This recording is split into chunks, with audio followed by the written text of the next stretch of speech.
Hello, welcome to another edition of Bulldog Blitz. I'm Don Hammock, Sports Information Director at Mississippi Gulf Coast Community College.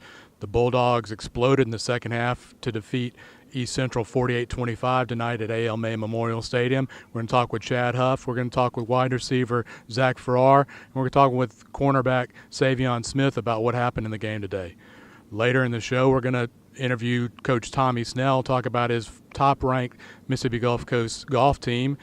They head into MACJC play this weekend. And also we'll get to know Tabow Hendrix a little better. Stick around. We're on the field with Mississippi Gulf Coast coach Chad Huff. Chad, we won't talk about the first half. Let's talk about the second half. What changed for y'all coming out of the locker room? Guys stepped up and played. I do want to go back and talk about the first half. I wasn't real happy with the first half. Didn't play very well at all. Too many miscues, too many missed assignments. Gave up, defensively. Didn't get it. You got to get off the football. You got to get off the field. Got tired. Offensively, wasn't able to get into a rhythm. And, the turnover. But we're flat. It just didn't play like I knew we were capable of playing. Came back, regrouped in the second half, and was proud to see what the guys responded and played the way they're capable of playing. You guys get a touchdown drive right off the bat in the second half, and then Saivion has the pick six. Did that kind of turn things around for you think? Yeah, it did. Anytime you can make some plays, it helps turn some things around, and that's what these guys have got to learn and understand to do. That they wait around somebody else to make the play. It may never happen. You've got to be ready to play. You got to be ready, focused, and locked in. And we had a good week of practice. We just came out. Credit to East Central. They did a good job of some formations and running some clock. And keeping the ball in their hands. But came out second half and was proud of the way the offense was able to manufacture some big explosives there to change field positions and finish it there with a touchdown, and then obviously came back and Saivion with the pick six. A nice drive there to start the second half, and then a pick six, 14-point turnaround there real quick, and it changed a lot of things, momentum, and the execution of offense and defense was tremendously better than obviously it was the first half. After y'all got the lead, y'all were able to stretch it out, running the ball. Y'all were really effective running the ball with both DeAndre and Terry in there. They both did a really good job running the ball. They did. They did a really good job. Both of them do a good job of seeing the hole and then accelerating through the hole and then getting north south. Not a lot of dancing around. They run hard. They run not to be tackled. Did a good job taking care of the football. Credit the offensive line and what those guys were able to do up front and controlling the line of scrimmage better the second half than we did the first half, and made some adjustments. Those adjustments helped and paid dividends. Torrance probably had his best game throwing the ball, was 12 for 19, 179 yards, had a couple good touchdown throws to Zach Farrar. What'd you see from him throwing it today? Yeah, I thought did a good job with some intermediate throws and as well as the down the field throws. We've been missing that a little bit offensively, that down the field explosives in the passing game. So it was good to see Zach step up tonight and make those two big plays. We just got to get more consistent. As a whole team, but if we'll continue to build on those, and I think that was obviously good to see from those guys too, hooking up there. Thought Omer and Dee and Jake and Landon and all those guys, I thought did a good job tonight, and just got to continue to improve. Defensively in the second half, I think y'all played better. You didn't play that poorly in the first half. Had a short drive there for the second touchdown. What did you see out of the defensive group tonight? Well, what I saw, the guys, we did a good job of adjusting. Made some adjustments at halftime, and defensively, it's all about creating those turnovers. And tonight, we were able to get those two interceptions that were big, were key, and also we were able to get off on some third downs in the second half, unlike we did the first half. But real proud of Coach Davis and Coach Stevon and Irvin, those guys making adjustments and making the changes that need to be made to to do to play the way we did second half. 2-0 in the South, head up to Hines next week for another big South Division game. Can really kind of take control of the division if we win up there. What are you looking forward to next week? Yeah, we're exactly where we want to be. We're 2-0 in the South with a lot of football in front of us. We got to continue to stay focused, stay disciplined, and come back in. And this football team's yet, I think, I know it has yet to play its best football game yet completely. So we're going to continue to focus, continue to improve, and glad to get this W, but understand there's more, obviously, football ahead, and we got to continue to move on and move in the direction I know this football team can do. Congratulations, Chad. Thanks for joining us. Thank you, Don. We're on the field with Saivion Smith, defensive back from Florida. Saivion, your interception there in the second half really turned the game around. What happened on that play? I seen the ball. I seen the ball deflect off the receiver hand, and I needed to make a play. We needed points on the board, so I just did what I had to do. What changed for y'all first half to second half? Definitely momentum. Like I said, the interception right there definitely helped us out. After that, offense went to clicking, defense went to clicking, and we was on. Defensively in the first half, y'all were still pretty good. Only had one little short TD run after the first drive. How did y'all feel going into the game against them? We felt great. We prepared well all week, and coaches put us in the right position to make plays. Offense got 35 points. Well, offense and you got 35 points in the third quarter. What's it like to be out there when that's rolling like that? It feels great, Like I said, when the team come together, we dangerous. We're dangerous. You guys are 2-0 in the South. What does this mean for you going forward? Just got to keep it going.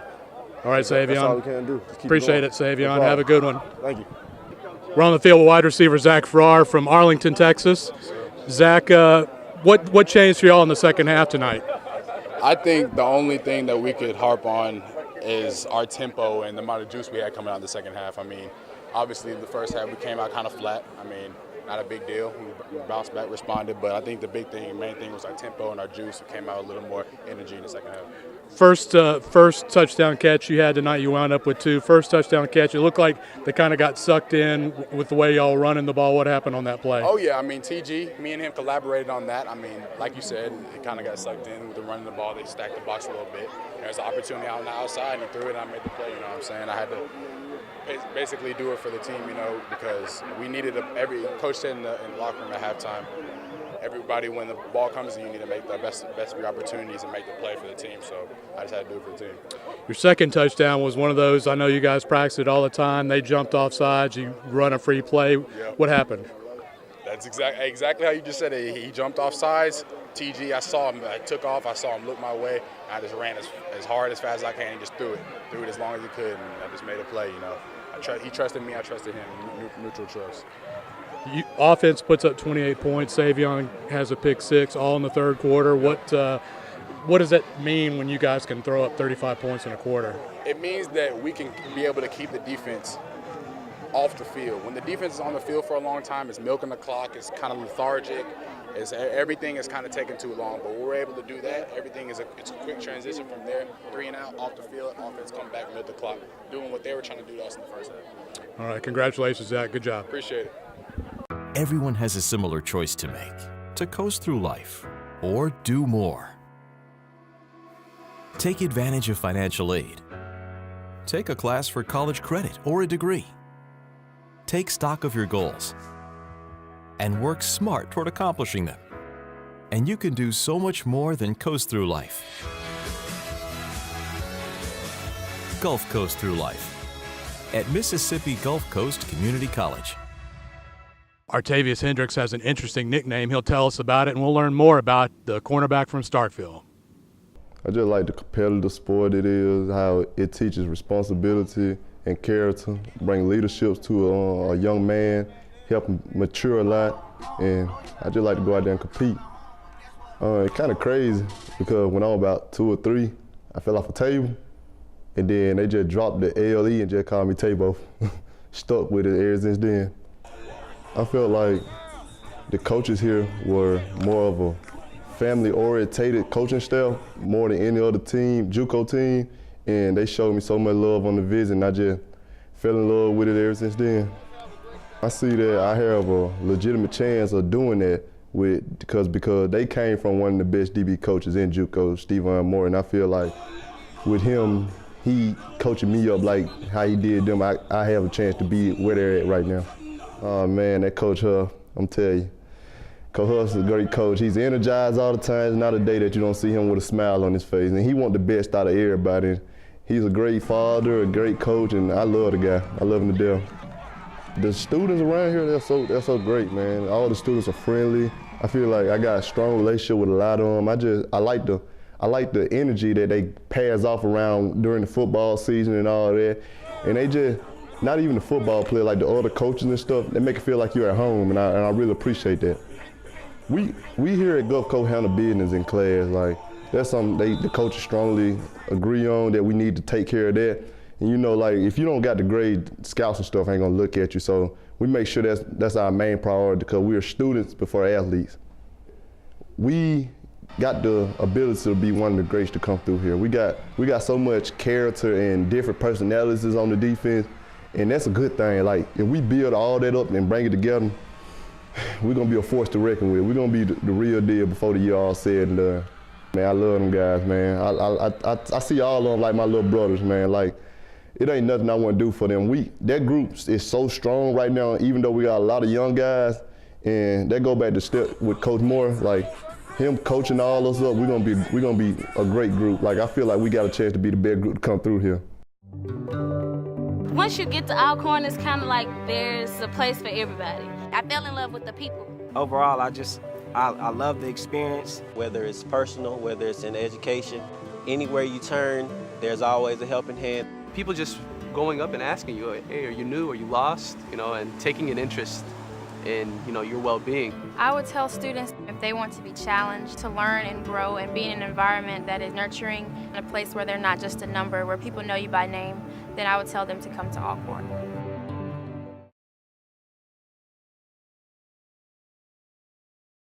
Mississippi Gulf Coast golf team is ranked #1 in the country, coming off a second-place finish in the national tournament last year.